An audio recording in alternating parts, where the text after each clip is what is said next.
G'day. Hi everyone and welcome to Parkside Live. Thank you so much for joining us. It's so great to have you joining us for our conversation on contrary circumstances. Yeah, I want to start off by a bit of remembering. As you're watching this, perhaps you can remember a time in your life when you peaked. I've always been a pretty average guitar player, and I think I started having lessons when I was quite young, about 11, and strummed along, and never really amounted to much. Through a combination, I think, of just plain old lack of talent and a little bit of lack of application. And then there was this one a period in my life where we were actually trying to get a band started, and you were singing, and we weren't setting goals of going on a world tour or anything like that. We just had a group of young high school students, and the step from practicing at home to then performing in front of a room full of people was too big for them to do on their own. And so we wanted to try and somehow help them.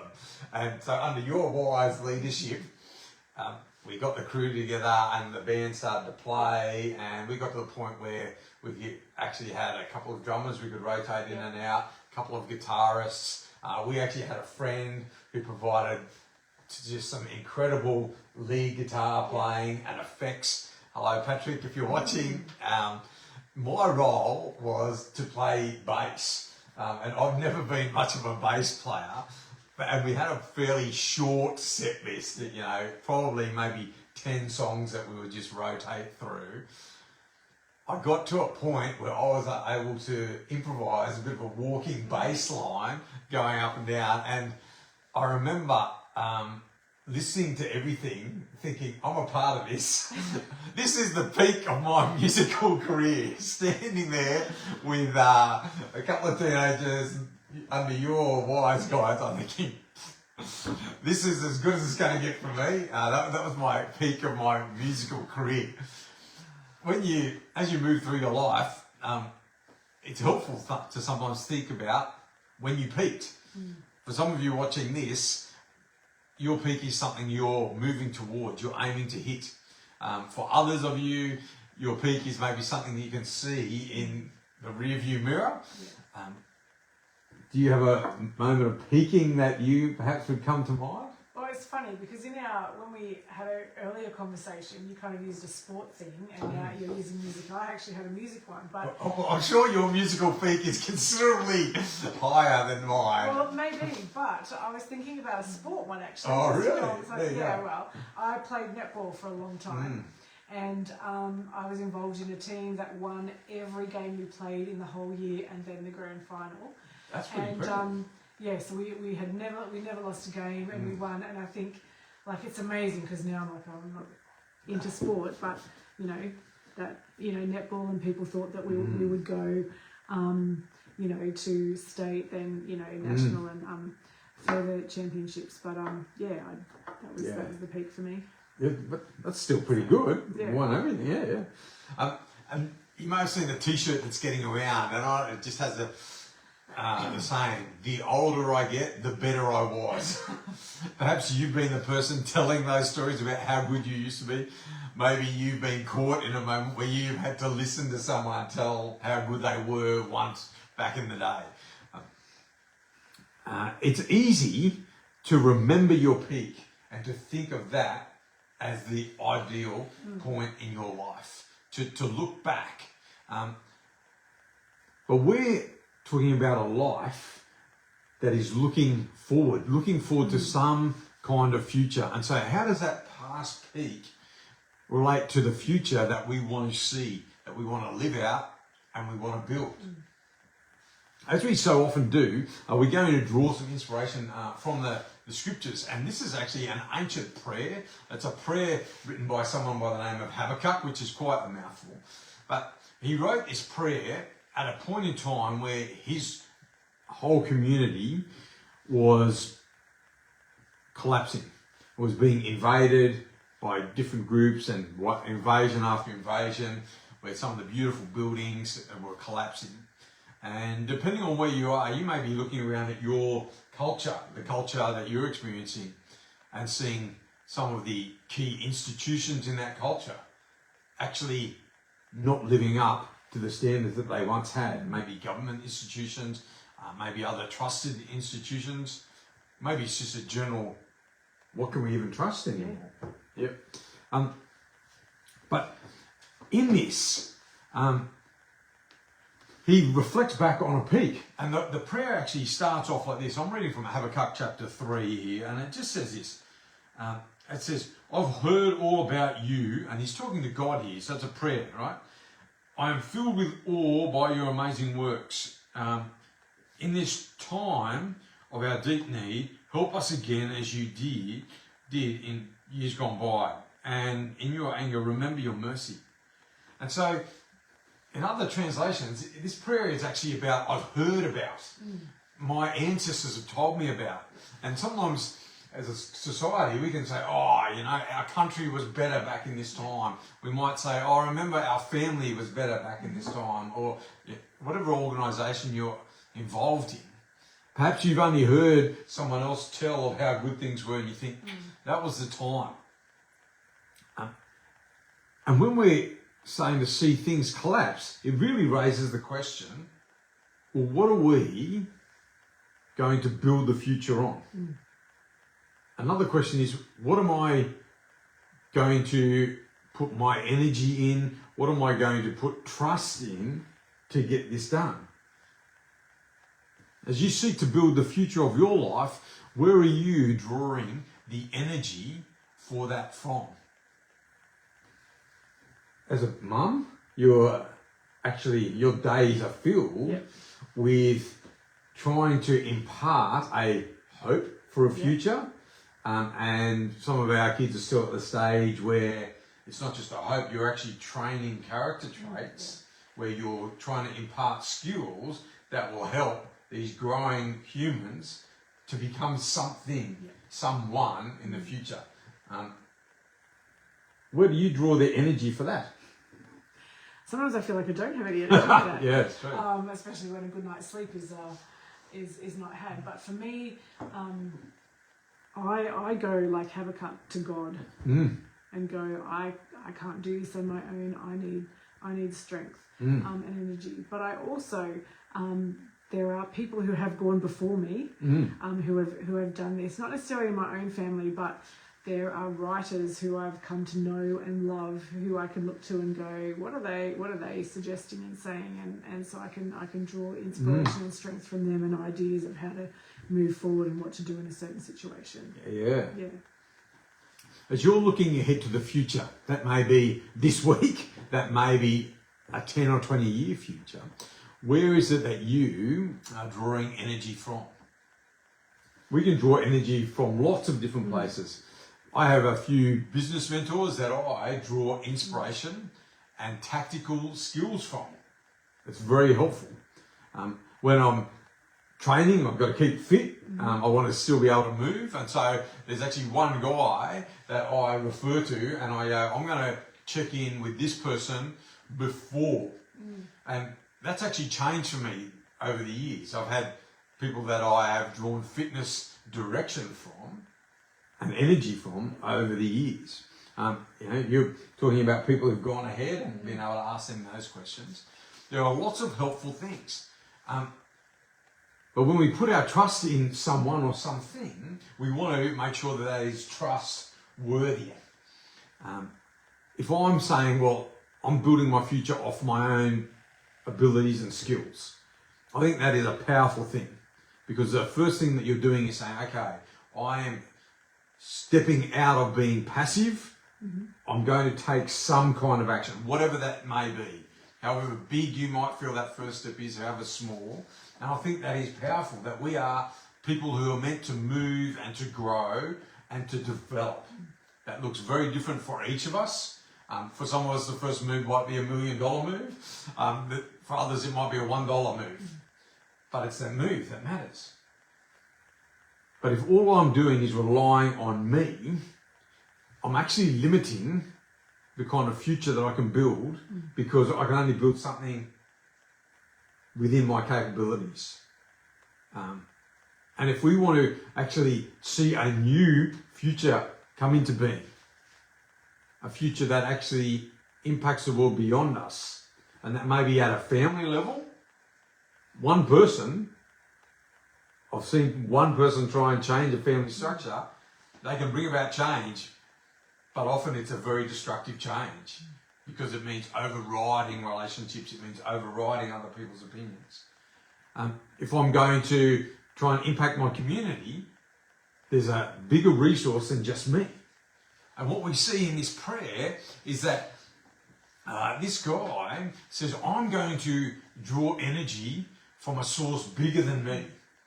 We're not going to read through it now, but his description of his energy source is incredibly poetic, that he describes this energy as something that makes the mountains twist and writhe, that makes the rivers churn in turmoil, that stops the moon in its tracks, that makes the sun throw up its hand. And it's beautiful and it's powerful. And then he moves from that and he says, was your anger against these things? He said, no, it's actually against previous nations, previous people who've set themselves up. And what this prayer is doing is acknowledging that there is a God, that there is a God who has power, and that there is a God who has power to act to help build a new future. And when we are seeking an energy source, this God is the ultimate energy source. Like for me, I'm convinced that we are not here in accident. I'm convinced that there is an intelligent mind behind the universe, that there is a compassionate power that undergirds the whole of humanity. Despite the pain that we often feel in our lives, despite some of the quite irrational acts that we see at work in this world. And as you're thinking about a future that you want to create, I'd encourage you to connect with a source of energy that sustains the entire universe. And then this prayer also, he says this, I know what you've done in the past. Do it again. Yeah. Do it again. There's a difference between nostalgia and moving to a future. I mean, how would you define nostalgia? Just like a wistful reflecting on the past. Yeah. And I think nostalgia is often where you're seeing the past, I guess people would say with rose-coloured glasses. Yeah. Like you're looking back and seeing it, maybe sometimes even as you wanted it to be. It's more positive often than it really was. Yes, yeah. Yeah, do you have a moment in your life that you can sometimes feel nostalgic about? Oh, there's probably a few, but even if I want to use the example of the netball, Yeah. I could go, I want to go back to, being so fit and healthy and at the top of my game and, all of that kind of thing. But the reality is there were so many injuries and, netball is rife with knee injuries. My sister played, operations, ensued. I stopped before it got too bad. They said that, one of us probably, would be in a wheelchair by a certain age because of injuries and stuff. But so you can go, oh, it was fantastic because we won all the games, but then some things are not the same. And was it worth it? Probably not. Yeah, right. See, for me, I'd go back to a sporting.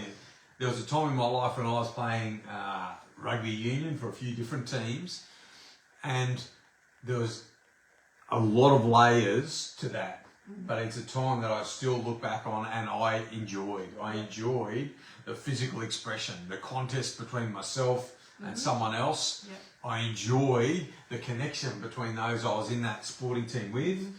I was at a time when I was single, and so I enjoyed the simplicity of life. I remember there were days when I would wake up, I'd go to the gym, I'd then go to work, I'd then go to football training for one team, and then I would drive then to football training for another team in Sydney in a different competition, and I did that twice a week, and then I'd play 2 games a week.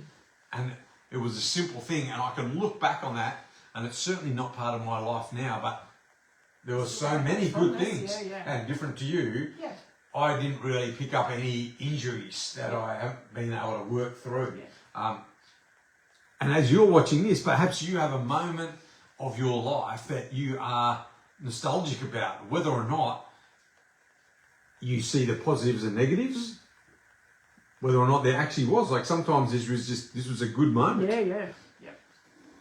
But for me, one of the reasons why I may sometimes go, oh, that was good, is because I also recognise that that's not now. And I think it's important to recognise, and sometimes even celebrate nostalgia, but you cannot build a future on a foundation of nostalgia. I physically could not maintain that right now. I don't want to go back to a single life right now. And as I look to the future that I want to see for my children, for us, for the community that I live in, I know that if I am to build a future, that I need to see something new happen.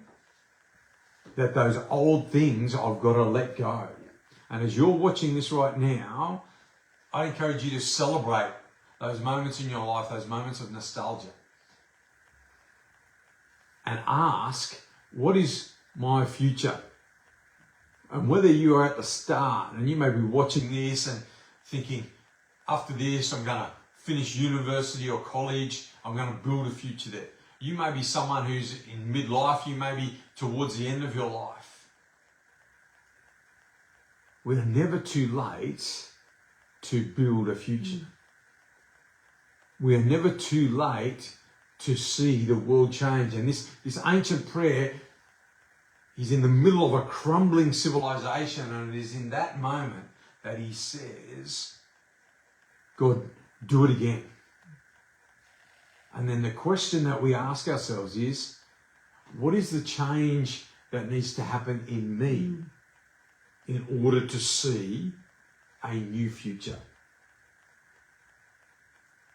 Because before I can see a change take place in my community, I need to be changed myself.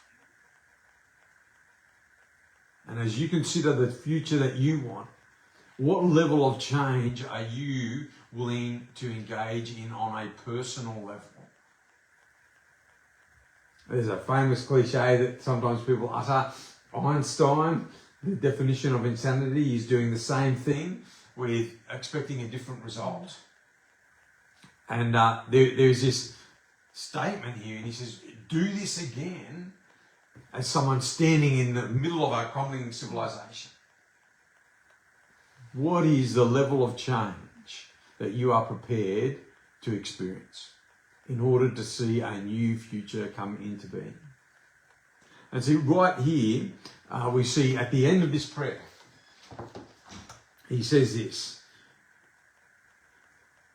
even though the fig trees have no blossoms, there are no grapes on the vine, and the olive crop fails, and the fields are empty and barren. And even though the flocks in the fields die in the fields, and the cattle barns are empty. He's talking a bit about disaster. We don't have to be farmers to get nothing's working. Maybe your investments aren't working out. Your relationships are going through a hard time.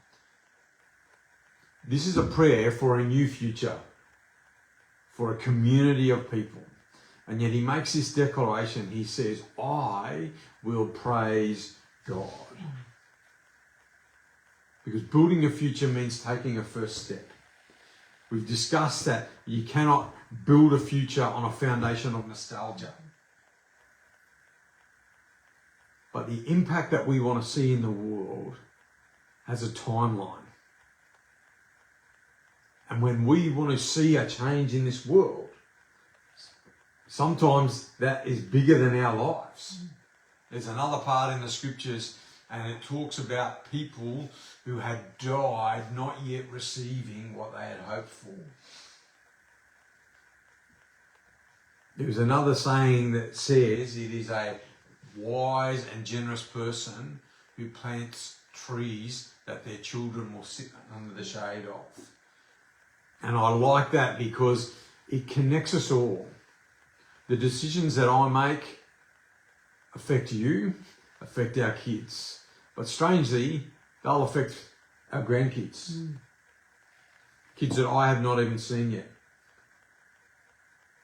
I was sitting with my father this week and over coffee around his kitchen table.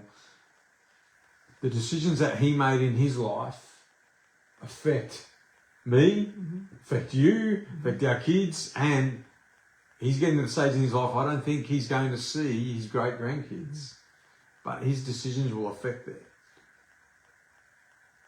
And when we are talking about connecting to the creator of the universe, that Jesus actually invites us together to build a future. And you may have heard it said like this: may the kingdom come. May the influence of God be as clear on this earth as it may be in some future place that we call heaven. We want to see a future that is built on compassion and justice. We want to see a future that welcomes all